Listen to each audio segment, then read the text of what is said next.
திருச்சி ஜம்புகேஸ்வரர் சிவன் ஆலயம். இந்த கோயில் பார்த்தீங்கன்னா பஞ்சபூத ஸ்தலத்துல நீருக்காக அமைந்த சிவாலயம். இக்கோயிலோட வெளிப்பிரகாரமும் உட்பிரகாரமும் ஒரு பரந்த அரண்மனை போல பிரம்மாண்டமா இருக்கும். ஏன்னா இக்கோயில் பார்த்தீங்கன்னா 18 ஏக்கர் பரப்பளவுல ரொம்ப பிரம்மாண்டமா அமைஞ்சிருக்குங்க.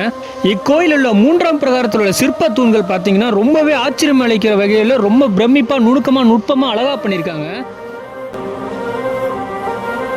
இக்கோயிலோட வரலாறு ரொம்பவே ஆச்சரியம் அளிக்கிற வகையில் இருக்கும். அது மட்டும் இல்லாமல் இக்கோயில் பார்த்தீங்கன்னா சோழ மன்னனான கோச்சங்க சோழனால் கட்டப்பட்ட கோவில். அது மட்டும் இல்லைங்க, அனைத்து ராசிக்காரர்களும் வழிபடக்கூடிய ஒரு முக்கியமான சிவாலயம்.